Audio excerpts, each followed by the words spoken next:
Okay, Mark, thanks for coming on the show. Really appreciate having you. No How are problem, you? Mitchell. Yeah, very well. Thank you. Yourself? Good. Yeah, not bad, mate. Not bad at all. Not bad. What have you been doing with yourself? You just been hanging about, like chilling out? Yeah, the sun shines out, so I'm looking forward to getting a couple of rays later on in the back garden. All right. Nice one. Just going to have a nice, easy day, hopefully. Well, fingers crossed, mate. Let's hope so. Yeah, really appreciate you coming on, and we'll just get straight into it, mate. So, um, how did you manage to get into DJing, and when did that happen? Well, I've always been kind of into music, massive spectrum of music, but the dance, soul, funk, disco. It was a lot of my friends' older brothers were playing it, and I was kind of like, oh, what's it? I was like 13, 14, and I was like really interested and then hip hop, and I was like, what's this stuff? So I really, from an early age, it kind of caught me ear. Yeah. And started listening to radio shows and stuff like that, and then I got more into it that way, got a bit more educated, then started buying records. Even before I had like a set of decks, I just had a turntable and an amp and stuff, and playing music. It's sort of like avid collecting kind of thing. Yeah. And then it just grew and grew. Then I started going to specialist record shops. One in Manchester called Spinning. Okay. And there used to be a shop over in Warrington, Hot Wax. Used to go over there every now and again. And just buying these obscure US stuff. And it got more beat. It got more from the hip hop to more soulful beats and a little bit like squelchy kind of acid house kind of thing. And I was like just about to leave school then. And at 16, I was kind of spending all my pocket money on vinyl, basically. Right, okay. It's kind of not changed ever since. Any spare cash goes on music. So basically, I started going out clubbing with some older friends of mine to places like the Hacienda. And the first time I went, kind of blew my mind a little bit. I was kind of like, wow, what is this? And it was the music that just got me straight away. I used to go on a Monday night, they'd have live bands on, see some fantastic bands there. Yeah. And then Wednesdays and then Thursday was a mishmash of stuff. Then Fridays was like really housey, Saturdays were a bit more soulful. And it just really, that's kind of how I got really into the music, was from an early day buying records and listening to radio shows and tracking down mixtapes and stuff. And it was just that's how it kind of went, and it evolved in one thing or another. You get to meet people, you get to meet, sort of DJs and stuff, and then you kind of like, should I try this? And 30 odd years later, here we are. I know, he's still having fun, so they say. Still spinning vinyl and all that. Love it. I love it. Well, not vinyl anymore. It's MP3s and CDs and stuff. I still try to play off CDs. I'm hanging on to the skin of my teeth playing CDs, to be honest, before I go full digital, because I like the searching through the wallets. It kind of reminds me of grappling through the vinyl. It's kind of a challenge when you're playing. Yeah, no, absolutely. Fortunately, the way technology's going, it's not going to be that long before I have to go full MP3 kind of thing. Yeah, it's a bit unfortunate, isn't it? Like, it is. So, I know that you was touching on being, like listening to the radio and stuff like that. You had quite a long stint in radio, didn't you, Mark? Like, was it Galaxy Radio? Was it? It was actually 9.5 years was on radio, and we actually started on Kiss 102 in Manchester. Kiss 102, that was it, yeah. Yeah, we did a guest mix show on David Dunn's lunchtime show, and we did a guest spot on there. And it kind of revolved from that. We kept knocking on the door, and we got asked a random phone call. We just got asked, would we like to stand in for someone who can't do their show this week? So we stood in for an hour. It was a Friday night, 3 a.m. till 4 a.m. 3 a.m., 4 a.m. Yeah, in the morning. But we pre-recorded it, and little did we know that we were standing in for Judge Jules, who just signed to Radio 1. Wow. The show was an absolute disaster. I think the presentation skills, were not the best, I'll be honest with you. Kind of straight off the top diving board, right into the deep end. And we thought the show went all right. We had a meeting the week after, and they said they told us that Judge Jules had gone to Radio 1 and that slot was available, and we'd like to do it for a few weeks and see how it goes. Okay. And that's how it started, basically. Oh, very nice. So no pressure. You're going in straight after someone who'd been on the radio for quite a while, like Judge Jules, and was a massive name at the time. And we kind of did that. And then obviously Kiss, the franchise, got bought out by the Galaxy franchise. Okay, yeah. And the Galaxy franchise was then in Bristol, and then they opened 102 in Manchester, and they went up to 105 in Leeds and Yorkshire, and then it moved up to Newcastle as well. Yep. So the Galaxy brand evolved, and in the meantime, so did we. Our time slot got changed. We got a 2-hour show. We opened up our show. We invited guests on the show. We had people actually live in the studio. We had phone-ins. We had guest mixes. The who's who of the dance scene has been on our show or featured on our show. Frankie Knuckles, God bless his soul. David Morales, Kerry Chandler, Masters at Work, Jazzy Jeff. Big name. Terry Hunter. And also some of the cream of the British crop as well. You know, some of the English homegrown talents, people like Andy Ward, Craig Bartlett, Bob Povey, and John Coomer from down Palma. So they've all guested on the show as well. So it wasn't just about big names. It was about people who held residencies elsewhere in the UK, giving them guest mixes and giving them an introduction into the show as well, which I thought was quite important. Yeah, absolutely. It sounds really interesting. The radio show went even further as we got syndicated onto the Galaxy network. So our show then on a Tuesday evening went all the way through all the Galaxy network. Right, okay, yeah. So across the UK. Right across the UK and on digital platforms as well, just as digital platforms are kind of launching. And we were able to commemorate that. We did a UK tour, and we brought a CD out called Galaxy On Your Level, which was released and did really well. Nice. Via Susu Records out of London, I believe. God, going back now, that's like 2005, 2006. So, 2016. Was it? Yes. 2016 it was. So, yeah, it was quite oh no, it was 2006, correct. Yeah, it was. I had to think then. So, yeah, going back quite a long time ago. It is quite a while back. Radio show went strength to strength, and then it had kind of run its time, and we decided enough was enough, really.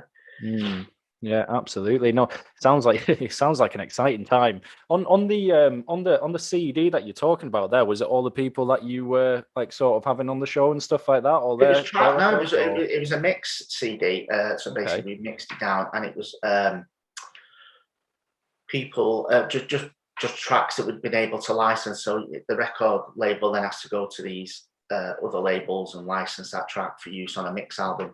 Right. Basically. Okay. Yeah.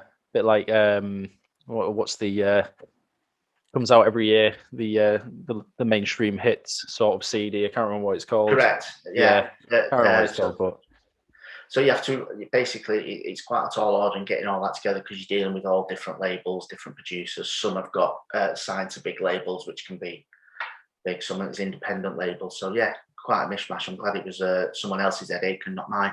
Yeah, absolutely, mate. Absolutely. I can remember one of the guys, because I've had a stint in working in radio as a designer.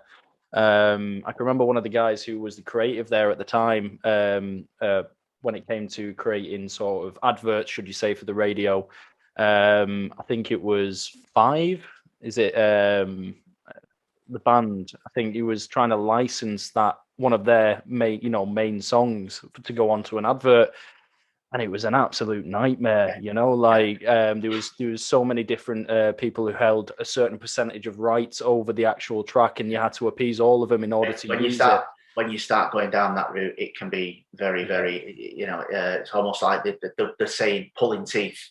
Absolutely. You open one door and another door opens, then another door, and before you know it, you've just got a massive can of worms to deal with. Absolutely, mate. Absolutely. And if they've used it, and it can even be as far as going further down the line as if they've used a sample from an old track on their record, and then you I'm going have to go further to that. well. Yeah, correct. So it's a massive kind of worm you open when you start going down that route. Absolutely, it's like a Russian doll situation, isn't it? Like exactly, yeah. Right. So did you sort of start off in the Slammin Boys? Is that correct? Like, No. I started off on my own, just doing kind yourself? of mixtapes from the bedroom before any gigs. And I used to walk around the clothes shops and stores in Manchester and sell them. Okay. And it got to the point where the demand was really good, and I went and created a little brand called Groovalious, which I've reinvented and I use at current. Yeah, in certain events, yeah. Yeah, and there's little dancing men on that was quite synonymous with the branding and stuff, and it grew from there. Had all my decks and stuff by then, and started pushing it, knocking on a few doors, promoters, clubs, etc. Right. It was tough. It was hard. Doors are just slammed in your face. Same story. We've got our DJs. We've got resident DJs. Yeah, I could imagine. And it was just hard graft and continuity, and just keep knocking them doors down till in the end they got sick of me, and that was it.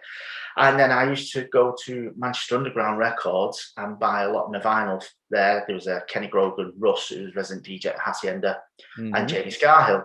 And I struck a real chord with Jamie. And Jamie used to kind of know what I wanted, and he'd get me a bag ready for Saturday, and he really sorted me out with some really good stuff. Yeah. And we all met up for a drink one night, and that's when we said we should do an event together. So we hired a club, the old Bar K in Manchester, which is now called South, and we put on a night called Groovalious. Okay. And we made we just about broke even by a couple of pence, which was great. And then it kind of evolved from there. Did a couple of other things, and then Home Nightclub opened in Manchester, and we were invited to pitch for the back room, which is a small room, perfect for our kind of US garage vocal house kind of thing. Okay, yeah. We pitched for it. We still didn't have a brand for that. We booked a couple of guests, and Lenny Fontana, American producer, DJ, come and played for us. And he just said, this is Ace, you guys are slamming. And that was how it was born. And we kind of went from, so first it was slamming, and then we went to the Slammin Boys, and then we dropped the, and it was just Slammin Boys. And it was kind of a brand that grew and grew and grew. And that's how Slammin Boys were kind of born. Jamie, luckily enough, Jamie was still working at a record shop as well, so we were getting inundated with the promos and stuff, so we had quite a good pick. And Jamie's ear and my ear was slightly different. Okay. So that worked really well, so we were kind of the same exact sound. Yeah. Jamie was a bit more tracky, a bit more deep, whereas I was a bit more vocal, a bit more high-end, and it worked a treat, and that was a match made in heaven, shall we say? Yeah, no, I could imagine. Yeah, it's no, I like that. It's like sweet and salty popcorn. It works. You know what I mean? Correct. Yeah. I like that. Very good. Yeah. Yeah. Who's sweet and who's salty though? I'll leave that one for Jamie. Well. Hi. Okay, so Slammin Boys, did you guys go on tour at any point? Did you manage to get about? Where do you start? Where do you start? Because I was saying that we were very fortunate. We were very fortunate to hold some really good residencies down in Manchester. Yeah. Berlin, Elemental. We were monthly residents at a fantastic night called Angel Delight in Manchester. That was on Friday. Then we run our own events. We did quite good bank holiday parties. We had invited big name guests. And we started getting bookings. So we're playing at other clubs in the UK, and then we do residency swaps. So we invite the residents to come play for us, and we get invited to come play there. And that's kind of how it started. And then we did the Galaxy Ibiza events, which was good. And then we did some other further events. We started getting bookings in Mallorca, for Pacha in Mallorca, Ibiza. We played in where have we been? Russia. Yeah, I was going to say, because I've got here Russia. Moscow. It weren't actually Moscow. We landed in Moscow, and then we had a flight from Moscow east. Was it to Kazan? Was it? We've been to Kazan, and we've been to a place called Izhevsk, which I'll go into that. Yeah. Izhevsk, yeah, which is just wow, crazy. Exactly. So we've got DJing, got bookings around the world. Miami music conference, we got to play there several times, which was an honor, with all our peers and people that we've respected in the game for, being alongside them on the same bill. Yeah, absolutely. Fantastic, absolutely. And then it just snowballed from there, really. Yeah. We started doing live broadcasts. Our show live from El Divino in Ibiza, which was very interesting, both from a technical point of view and actually doing it. So that was good. Great experience. And it kind of snowballed. We were some weekends we'd be in London on a Friday, Germany on a Saturday, Ibiza Sunday, back home Monday, pre-record the radio show. Yeah. And it comes to the weekend, then Friday we might be in Bournemouth, Saturday London, Sunday bank holiday in Belfast or one of our parties. Just crazy. Wow. That's a lot of traveling, man. Yeah, we picked up a few air miles on the way. I can say that for definite. Yeah. Did you ever get sick of it? Like, as in, like the amount of traveling, like you having to pack stuff up, go. Well, I still held down a 9 to 5 as well. Yeah, well, that's what I was saying. Like, Jamie obviously was at a 9 to 5 as well. So it was a lot of juggling. Yeah, a hell of a lot of juggling. Yeah, absolutely. So, out of all of the places, Mark, that you could have DJ'd, right? Where's the best place you'd like to say you've DJ'd? Wow, I know, and that's a tough question. I understand that. Tough question. That it's like, can you name your top 10 tunes? Right. Couple of gigs stand out massively. Okay. 360 in Dubai. Okay. Yeah. It's basically you get a golf buggy out into the sea, and it's in a circular venue, which is just amazing. Function One sound system, and it was just crazy, unreal. Even to this day, I still think I shake my head at that gig. Yeah, how you managed to get there? Yeah, Pacha in Mallorca with our good friend Kiko Navarro was always a fantastic gig to do. Yeah, always went down really well there. The Russia trips were good. The Galaxy Ibiza trips. Now, here's a story. Okay. Galaxy were then owned by Chrysalis Music. Okay. So we had, I think it was Heart FM, Galaxy, and they had a couple of other sub-brands, radio stations. Yeah. Toby Anastis was on one of the other stations, a presenter. So some of the other presenters from the other stations were in Ibiza with us. So all the bigwigs, all the guys that make the decisions, basically, are all drinking and having a conversation. Okay. So Jamie goes, watch this. So I'm DJing, we're in Pacha, upstairs in the funky room. The place is bouncing, it's like 2 a.m. We've had a couple of drinks. Jamie decides to run the full length of the funky room, curl himself up in a ball and knock everybody over, including Toby Anastis and all these decision makers. Bear in mind, we're trying to get a network radio show here. We're weeks from a massive decision.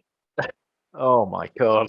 I just remember taking my headphones off and thinking, well, that's the end of our radio career. Well, that's that. And as I looked, they're all laughing. Every single one of them is in stitches, and Jamie's got a drink in his hand by this time, and he's joining them in the conversation.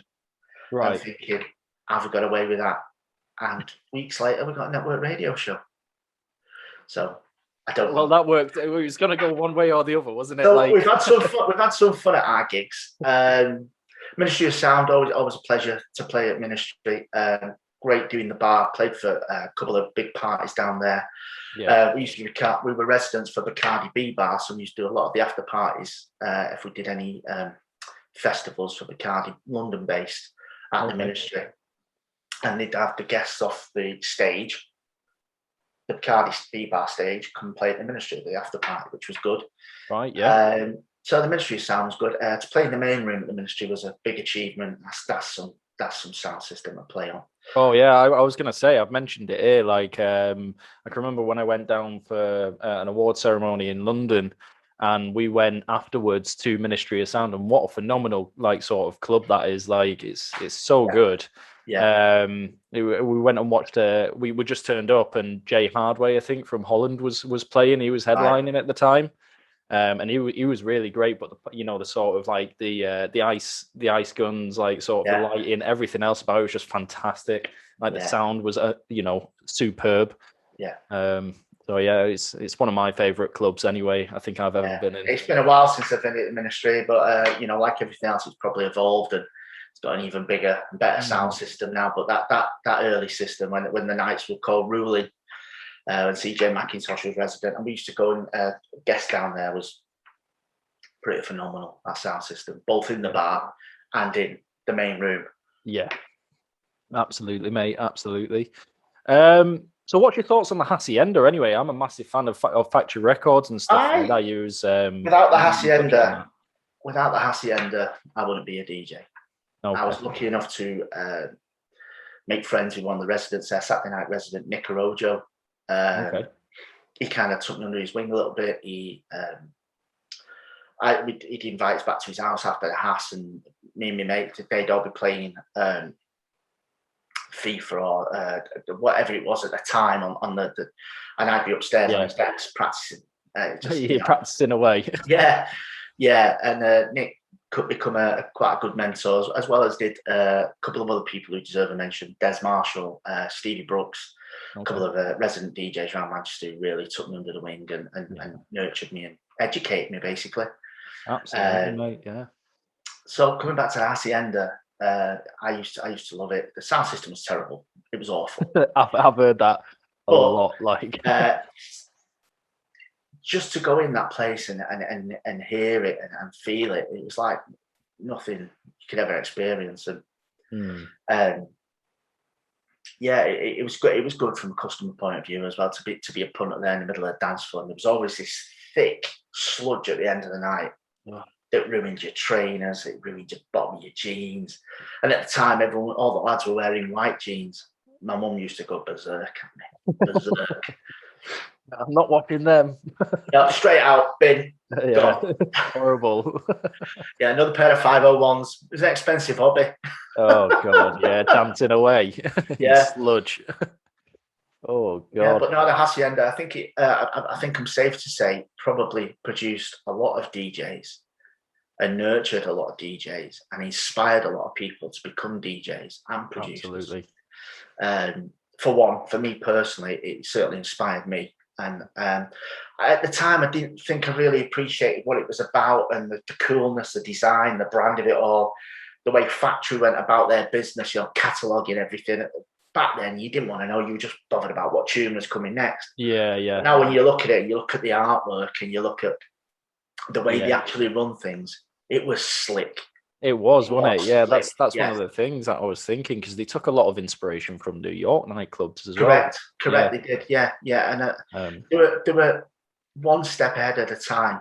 They were way ahead of any other, creams, ministry sounds. They were way ahead of that before they even come into fruition. Yeah, that's what I was going to say. Very avant-garde, actually. Like good way of describing it. And it's only till it's closed and it's gone, and you start thinking about it. And I've got books that I still pick up and read about it, and it's just the whole feel of it. You didn't get it then. You just did. You were just there for the music. But then, if you can appreciate it now, the style of it and the design, like Ben Kelly designed all the interior stuff. Yeah, he did. Mind blowing to think some of the stuff.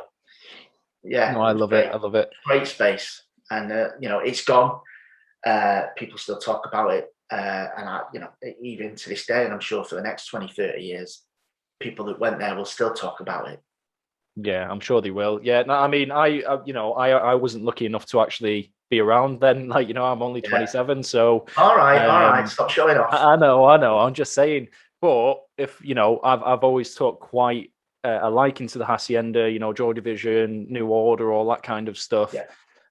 And I've always found it absolutely, really, really interesting to sort of look back at it, and from the design aspects, from it's Peter Saville, isn't it, who did all the factory record stuff, the actual culture around it, Anthony Wilson, with Joy Division signing all these bands, and Happy Mondays, like just everything, all of that sort of put together is absolutely crazy. It's quite interesting. They never seem to. Obviously, you read books about it now, but money never cared. They didn't care how much it cost. They wanted it doing.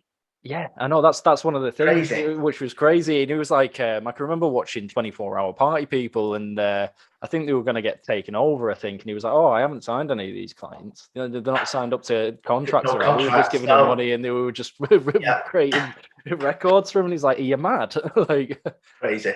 Absolute madness. But no, looking back on it, you don't think. But there's a good thing come out of it. There's a Facebook group called Hacienda Friends, which two of my friends, sisters actually, Claude and Caroline, run.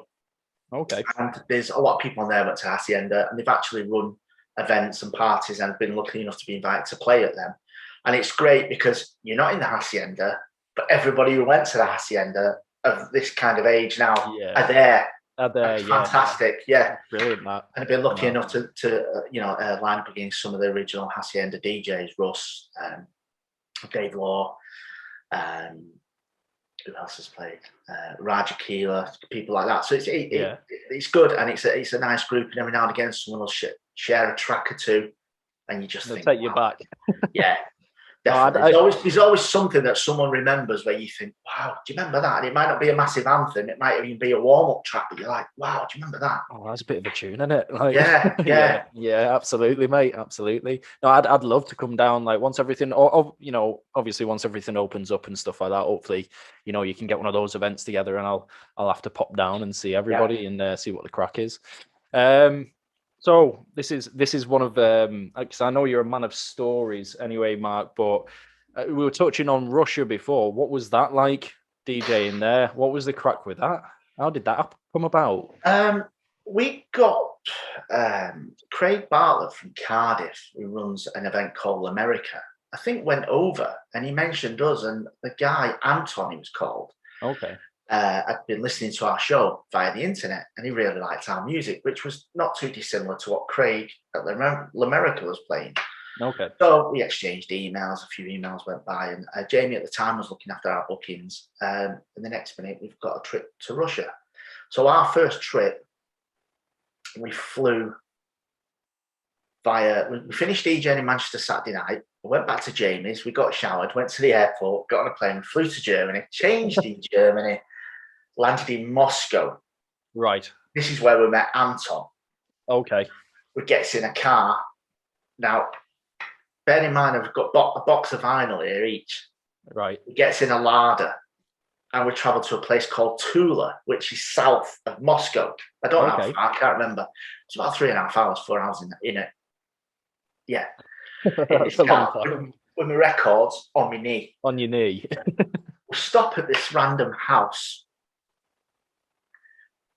at some friends of Antonio's, and we have tea in this person's house, and they brought all the best china out and everything else. And it was just bizarre.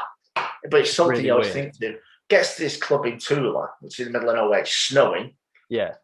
We DJ, we finish, we get back in the car, drive back to Moscow, get on a plane, and gets on this plane. It's like a flying caravan. It's that old. Wow. It's got round windows, round circular. I'll never forget it. Curtains. And we finally get to Izhevsk, which is southeast of Moscow. About 2-3 hour flight. And we get there, and it's a Monday, so we're residents in the club all week. Okay. Which Anton owns. Yeah. So Monday night anywhere is going to be quiet. It was hammered. Hammered? It was heaving, and everyone's taking photos of us, this, that, and the other. I'm like, what's going on? And it was a tie-in with the British Council. So the British Council had sponsored it somewhere along the line. It was a tie-in between Russia and the British Council bringing English DJs in. So we were the second lot of English DJs. Right, okay. So everyone's, can we have a photo of this? And I'm thinking, what's going on? Yeah. And then the day after, we went walking around Izhevsk, and it's the home of the Kalashnikov. So where Kalashnikov lived, and everybody works in the arms factory. And it's where the Kalashnikov's made, and they're really, really proud of this. Yeah, yeah. And basically, the next day we're going to walk around, there's people stopping us in the street wanting to try their English with us. And we kept thinking, why do people know who we are?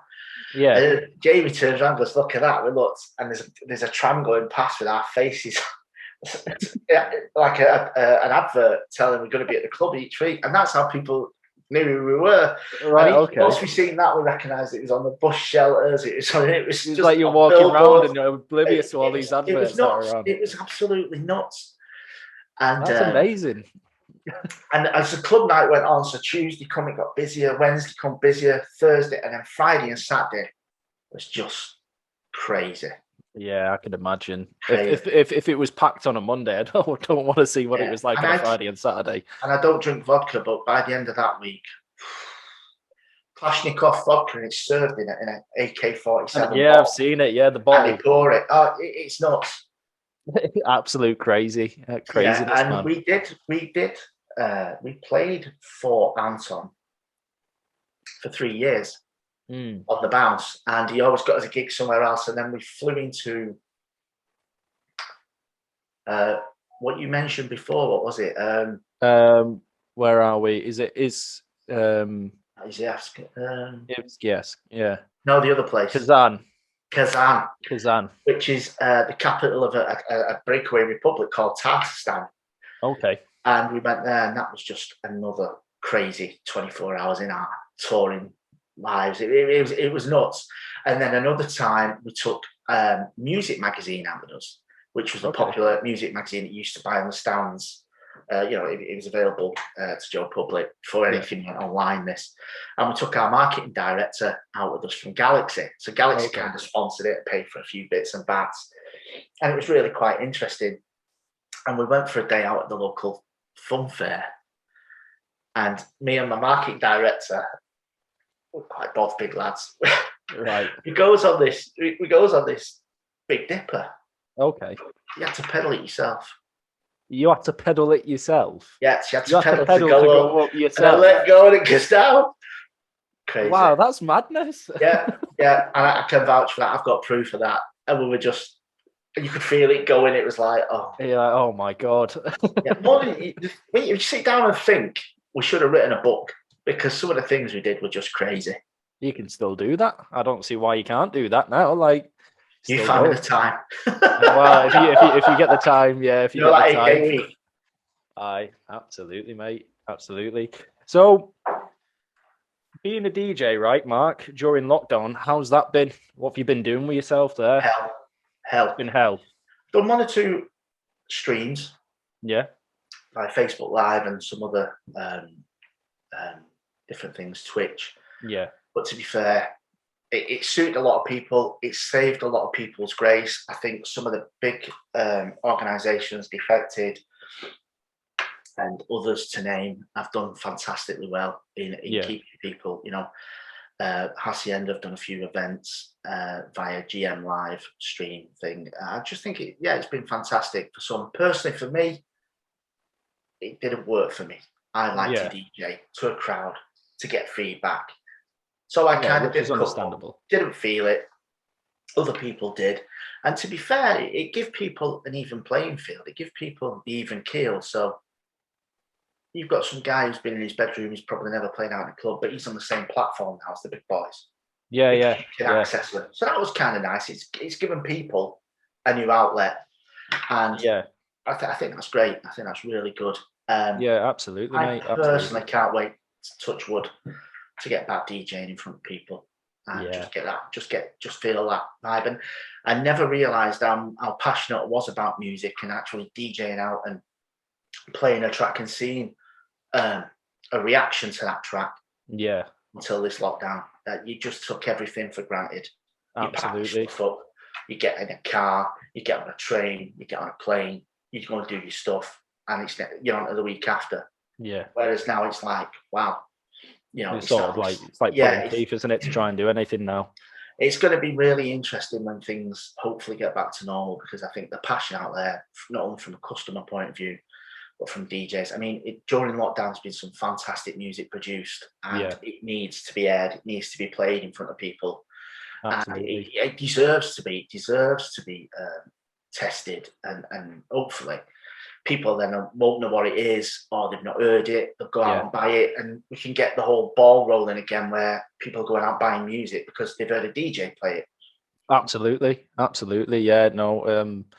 I'd love to get back, you know, having a few pints, getting out, me, you know, listening to DJs and cracking on with some mates. It's just a good laugh, isn't it? Really, when you think about it, just let some steam off and enjoy the vibes, you know, like so.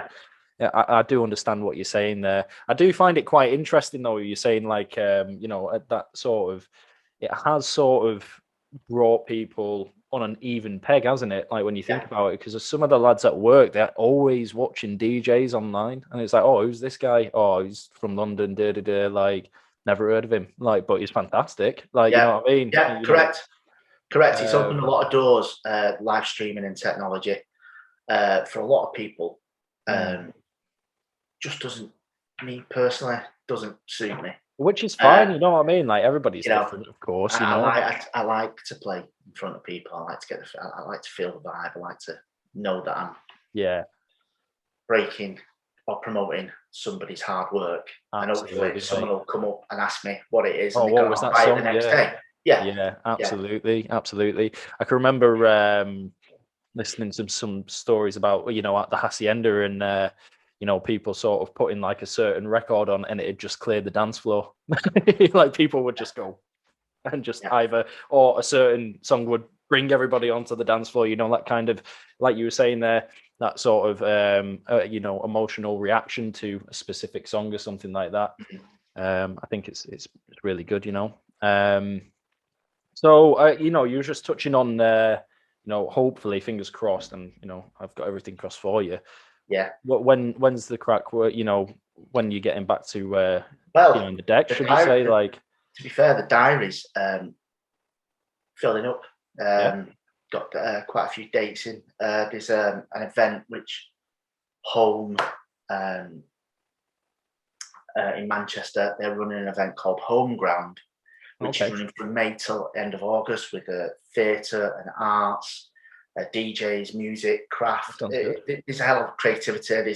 There's all sorts going on down there. Yeah. And I've been invited to play. DJ Paulette is curating it, and she's kindly invited me to play on Tuesday, the 1st of June. Oh, very nice. So I'm going to be playing down there. That's my first gig back. Nice. And I have my residency in Manchester, Pen and Pencil, where I'm once a month, maybe sometimes twice a month. Resident, and we're there on the opening Saturday of the 26th of June, when hopefully we'll be allowed back to DJ alongside Bank, who's a fellow Manchester DJ and very good producer. So I'm looking forward to that. And then at Pen and Pencil, July the 10th, 24th of July, 14th of August, and the 11th of September. And then I'm also playing at Highest Point Festival in Lancaster. Oh, very nice. Which I'm looking forward to that, and that's on 4th of September. I've got a couple of updates after that. I'm just waiting for confirmation on them. So things are hopefully moving in the right direction. We just need to make sure that we all play the game and we still behave ourselves, and hopefully beat this bloody thing and get it right out of the way. Yeah, absolutely, mate. I agree. Get life back to some kind of even keel. I won't say normality, because I don't think things will ever be normal again. Was it ever normal? Who knows? I don't know. I mean, that's up for questioning, isn't it? Like, because I was sat in the car the other day, Mark, coming back from work, and I thought, I'm stuck in traffic here, and people think this is normal. And why would people want to sit in traffic for about, you know, well, it takes me about an hour to get from work now with the traffic. Whereas I could do the same job working at home, like, and I could just do what I want and have more time on my hands. Yeah. It all comes down to personal opinion, doesn't it, really, at the end of the day? But it's sort of like, if people want that and that's normal to them, then fair enough. But in my personal opinion, I don't really like sitting in traffic, you know, where I could be doing something more proactive with that time. But, you know, it's up for debate, isn't it? You know what I mean? It is. Yeah. Really, really good speaking. You know, like, I'm thinking about. I one more question is, you know, I've got one more question. How was New York? I've never had the opportunity to ever go to New York. How did that come about, and what was that like? New York, the gig was at Cheetah, which was the old Sound Factory bar, and DJ Disciple, big New York DJ and producer, was doing the Friday nights there. And I said I was coming to New York, I was staying with some friends over there. And he said, I'd love you to come and play.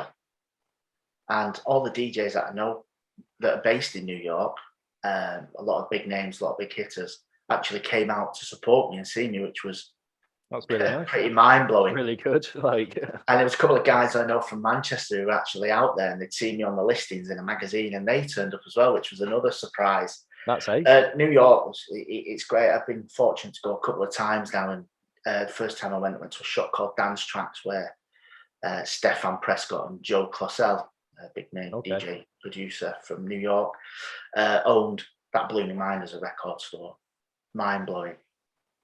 And you're in there, and you listen to some music, and you look around, it's like David Morales is in, or Louis Vega, or Kenny Dope, or like as if it's nothing. Just the who's who of the DJs from that are New York based are in there buying vinyl, and it just blew my mind. And I was lucky to go a few times, but I also went did a bit of research, went to some secondhand record shops, which were pretty cool.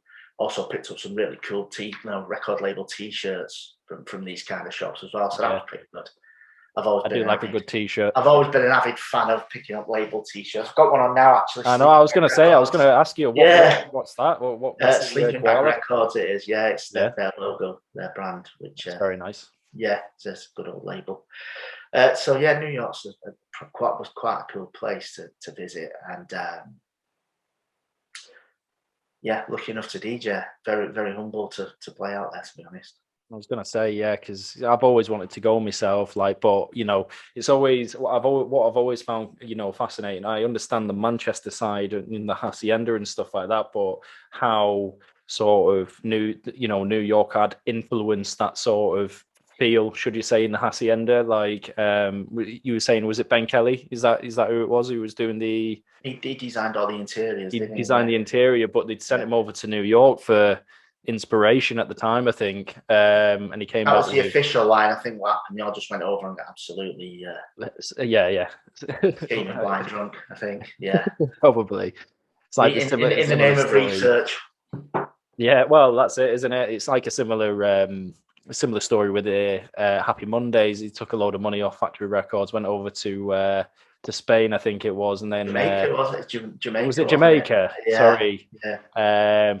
Got absolutely twisted on the money and actually didn't even record anything. Zero music, I believe. Yeah, that's the story anyway. Which is absolute madness when you think about it, but never mind. Anyway, Mark, thank you so much for coming on. I really, really appreciate, obviously, you taking time out and and telling us your stories and stuff like that. I really, really appreciate it. And I'd love to have you on again, a little bit further down the line. No problem. Yeah, I was speaking about you with Ben, which is my previous guest on here, and he was saying he's a professional skateboarder who worked in Note Skate Shop in the Northern Quarter. Oh yeah. And I said, oh well, I've got Mark Hogg coming on there next, and he was like, oh Mark, no, he's a Northern Quarter legend, him ace DJ, he's brilliant, like. So I was like, no, you have to watch out for that one. He was like, yeah, definitely, I'll have to have a look. Excellent. But thank you so much for coming on. Thank you. Thanks for your time. Really appreciate it. Right. All the best, Mark. Thank you very much. All the best. Take care. Stay safe. Bye-bye.